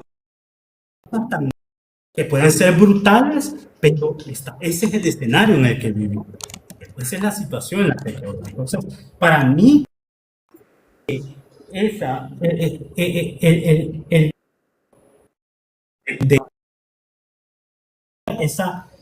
esos patrones culturales, mucho por el compromiso que haya desde la institucionalidad. Por un lado, tiene que haber más, y eso en Honduras es bien difícil que suceda, pero a nivel de cooperación, a nivel del trabajo de pares que nosotros también puede ayudar en gran medida de que lo descubrimos, y que sea vivencial, que sean procesos sencillos, que sean procesos que se alarguen en el tiempo, porque no es una situación de un taller, dos talleres y listo, sino que es como una consejería bueno, tú Edras que has estado en procesos reales, exitosos de abordar y cambiar comportamientos así, no digamos con un hombre, pues, de que yo soy de mi ley y yo soy de que yo me pongo mi norte, ¿verdad? Y ahí esa es mi verdad. Entonces, revisar los procesos, el hacerlos más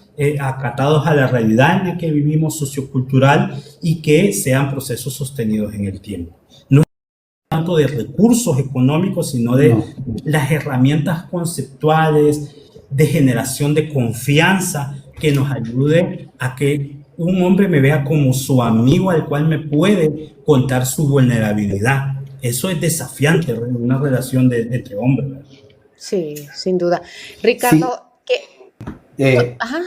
solo para leer algo aquí, dice, es una mujer la que da esto, ya se despidió, dice, me encantó tocar este tema en el marco del 8 de marzo, ¿verdad? Que vamos a celebrar en unos pocos días.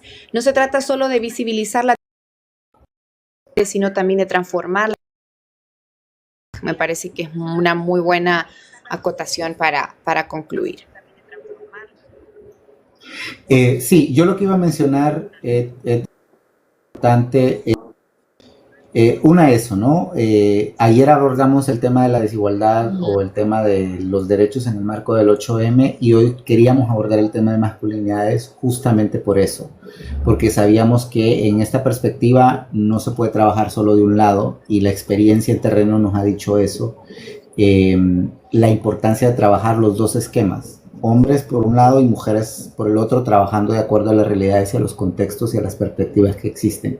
Yo creo que un tema importante que Ricardo planteó en la mesa y que es claro es que es real que vivimos bajo un marco de una masculinidad que es castrante y que es hegemónicamente fuerte y que deconstruirla implica retar todos esos patrones y desde ahí iniciar procesos para transformar conceptos, conductas, prácticas, acciones e ideas en las cuales están enraizadas, pero que ese proceso no viene solo, no es inmediato, no se trata únicamente de un taller o de una acción específica, sino que es un proceso que tiene que vivirse y desarrollarse y que en muchos casos requiere acompañamiento. Y el otro tema que yo creo que es importante poner en la mesa es que el tema de transformar masculinidad o de cambiar conductas y percepciones y de cambiar formas de acción pasa por muchos esquemas y es como se abordan muchos otros problemas críticos en materia de seguridad o violencia, y eso tiene que ver con desarrollar mecanismos de prevención y socioeducación, acompañamiento y procesos de atención justamente para los casos que ya requieren una intervención diferenciada y de rehabilitación en muchos casos para aquellos donde la masculinidad ya ha hecho, esta masculinidad hegemónica ha hecho efectos muy nocivos, dañinos para algunos hombres y para sus familias. Entonces es necesario desde ahí abordar todo el ciclo del proceso y de manera estática, entendiendo que no es un mecanismo de justificación, sino más bien entender que necesitamos abordar, como decía Carol en el comentario, las redes y las raíces culturales que provocan y donde está enraizado esas acciones de violencia que son tan agudas. E invitar a todos y todas justamente a profundizar más y a hablar de esa masculinidad, y agradecer también a Cano Lasco, que estuvo muy activo en toda la conversación y que dejó elementos sumamente sustanciales en la mesa.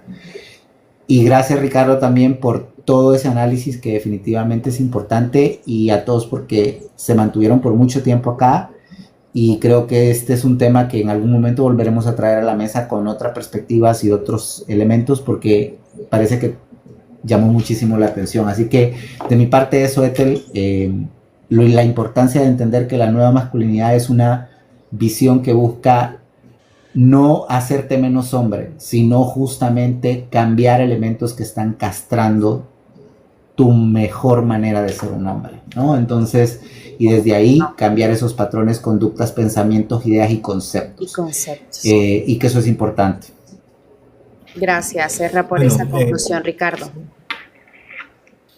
Bueno, sí, y gracias por el espacio. Espero para la próxima ser más popular en TikTok y para Ya, Eh, mero, le actualizan ese live con mire, hizo 8.583 likes y tuvo 130 personas conectadas. Así que usted, esta plataforma, pues yo no cuando tengo de quiera, calidad. anímese. Usted necesita hablar. No, y qué bueno que toquen estas temáticas porque todavía trabajar con la masculinidad, con todavía Hay mucho generaciones ahí. atrás pensando, no, las nuevas generaciones van a tener un mejor comportamiento y no, vemos que eso es una constante, pues, y que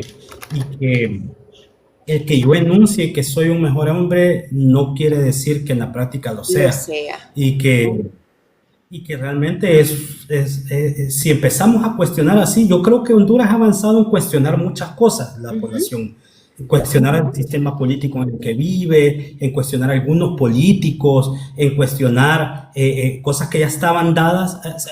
Hemos evolucionado en alguna medida, pero en estos temas todavía estamos rezagados entre más espacios donde podamos conversar abiertamente de esto sin el Falta. temor a ser señalados, sin el temor a ser cuestionados, vamos a avanzar, pues. Pero si este es un comportamiento, debe ser un comportamiento que da. Y yo creo que cuando yo creo que toda la población de Honduras en alguna medida hemos tenido un episodio de violencia, ya sea por violencia doméstica, violencia de maras y pandillas, violencia de crimen organizado. Y en todo eso el común denominador es ese comportamiento machista misógino, que lo materializamos en diferentes ámbitos y en el identificarlo es una primera victoria, pues, Claro. y que a medida de que hayan más compromiso de esto, se va a avanzar, pues. Y gracias por el espacio y espero que haya sido de provecho.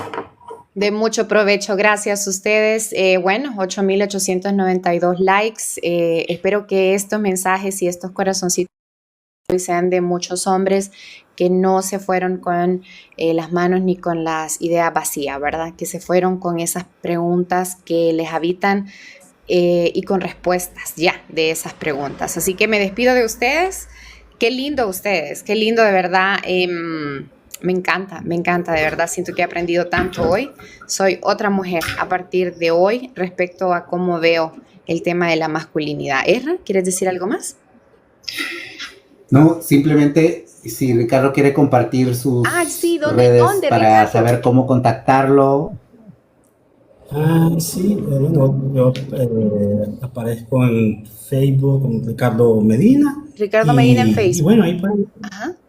sí, mi correo electrónico es medina.socio@gmail.com y estamos para compartir, pues eso Repítame el lo correo. poco que somos puede ser Medina, compartido, sí.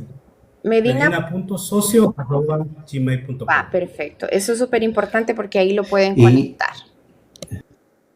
y mencionar que tiene una firma consultora de hacer trabajos de masculinidad y estos temas. Conexiones, ¿cierto, Ricardo? Sí, el correo electrónico es ¿Conexiones? es conexiones. Pero los pueden encontrar en LinkedIn, ¿no? Y también Ajá.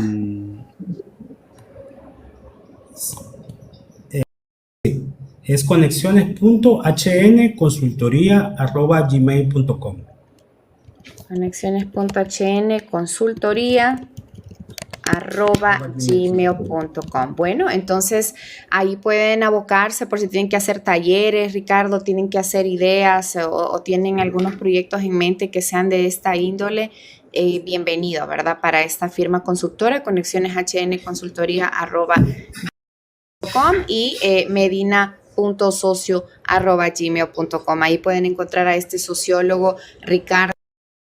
Gracias, Ricardo, ese aporte a la masculinidad hondureña y esperamos que estos programas se expandan. Este capítulo estará disponible esta semana en nuestro canal de YouTube Entre Voces Podcast, así que pueden irse por allá, pueden verlo completo, tomarse todo el tiempo del mundo, van, regresan, hagan lo que tengan que hacer ustedes tranquilitos, que tienen todo el tiempo del mundo para ver esta segunda temporada que ha estado explosiva, Erra. Ya a un programa.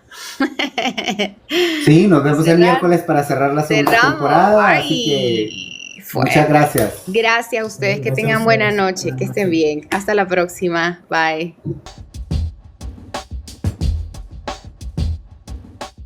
Esto es Entre Voces, donde las preguntas que nos habitan encuentran voces que las piensan. Nos vemos pronto. ¿Qué te dejó este episodio? Queremos leerte en los comentarios. Y si este espacio te suma, suscríbete. Cada semana traemos nuevas conversaciones.